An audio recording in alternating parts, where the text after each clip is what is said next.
Welcome Amakhosi Network, welcome to the channel. Bafethu, today we give you an update on Faisal Salum, the player that's been talked about throughout South Africa since Nabi arrived. We've been hearing the name Feisal Salum, but this is the update about Faisal Salum. But before we get into that, please like, comment and subscribe. You know what it is. Messi, we know. You said you subscribed for over 30 years. Amen. But anyway, let's get into it. So a reporter, I believe he reports for Far Post, but I may be mistaken. Mtogozise Dube, Mto, and he basically reported that Kaizer Chiefs, the interest that Kaizer Chiefs has in Feisal Salum is real. But, and this is a very big but, Azam FC won 40 million rand from Kaizer Chiefs. Azam FC won 40 million rand from Kaizer Chiefs, and now there's rumors out there that saying Faisal Salum is more likely to go back to the team that he once played for, which is Young Africans, because also Young Africans apparently want to buy him, which makes people ask the question, 40 million rands. People are of the opinion that Young Africans can't really pay a transfer fee of 40 million rands. It's very steep.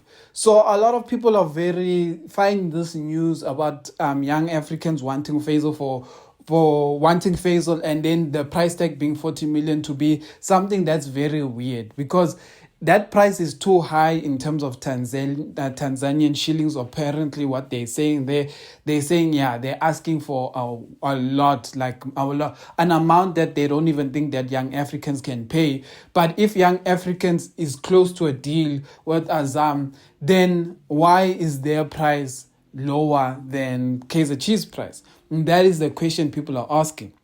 But then another thing is that we must also realize that reporters and all these rumors we hear often come like this when the selling club is throwing out information because they want to basically let Kaizer Chiefs know that there are other people who want this player, so Kaizer Chiefs must pay. So Kaizer Chiefs now, when they go into the negotiation table, they basically have to put up a deal that is at a value that the Azam FC is willing to look at. What do I mean by that? If Kaizer Chiefs has been going to Azam FC offering them like 9 million, offering them like 8 million, you do realize that Azam is going to put this 40 to say, but this is the value we think this guy is. And then you as Kaizer Chiefs have to come back and negotiate, because what you'll tend to find out is that maybe Azam FC only want 20 million rands, but they want Chiefs to negotiate that 20 million rand. They don't want Chiefs to come in 8 million and think that they're going to get this guy for 8 million. They want Chiefs to pay the money. So they're going to act like it's basically that whole thing of negotiating. So you say you want a high price, Kanti, the price you want is actually 20 million. So you get that team to negotiate you down. If that team is dumb enough in their negotiations to give you the 40 million, but that's how negotiations work. Someone will throw a high price, someone will throw a low price, and then you tend to find that the price that wins tends to be that price in the middle, which is about 20 million. So a lot of fans was just saying, Chiefs must just offer 20, and if they don't take it, we move on with our life. And I think that's the best way to do it. But yeah, apart from that, the other news that we have to make note of is that the Kaizer Chiefs DDC team won the DDC League. This is the first time in our history ever since DDC has existed. I think DDC turned 10 years old. On the 10th year, we have won the DDC. We often would win the Disky Shield, which plays after the DDC. We've won that one, I believe, twice. But this time we've won the actual league, meaning that the boys are going to go overseas during the off-season to go play against some of the European guys, get more international experience, etc. And now that this has happened, a lot of us Kaizer Chiefs fans feel like, is this not the best time to now give these boys a run? Because the players that are playing now in the normal Kaizer Chiefs, Abomat, etc., we have a lot of injuries, number one. We have a lot of players who are inconsistent, who aren't delivering. Is this now that the DDC guys have won, it's now that one is settled, Now, can we not go and grab these young boys and put them in the team and give them a run as senior team members to try push us into top 8? Imagine if Nabi can put these youngsters in the field and these youngsters win a game. Imagine they win against Sekhukhune or they win against Polokwane City and we find ourselves in the top 8 because of this guy's shift. Then at least Nabi knows that, okay, he can also look into the DDC to strengthen his squad, not just outside players. At least we have an idea. But at the same time, some of you are going to say they would rather Nabi not play these DDC players, because if these DDC players do what we are saying and actually play better than the senior guys, actually start winning games. Imagine you put the DDC players against Pirates and they say 3 points. Put them against Sekhukhune, they say 3 points. Put them against Polokwane City, they say 3 points.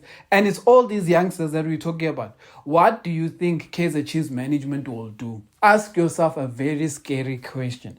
What do you think our Bobby and our Kaizer Jr. will say? Our Bobby and Kaizer Jr. will say something like, we don't need to sign players, let's just play the youngsters. Because we've seen they've won these last 3 games, or they've won 2 of the last 3 games.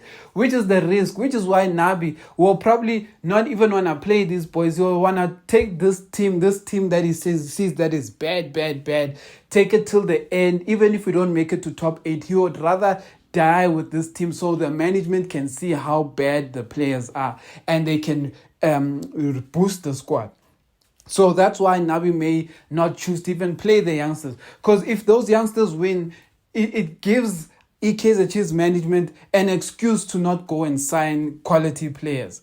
And that's what we're also all trying to avoid. We need quality players in our team. We can't be fighting with our Botsane, Mat, Mdantsane. We can't asking these guys to just give us decent performances. If your teammates are bad, at least show something. Because that's what we see with players like Thabo Cele and Sereno.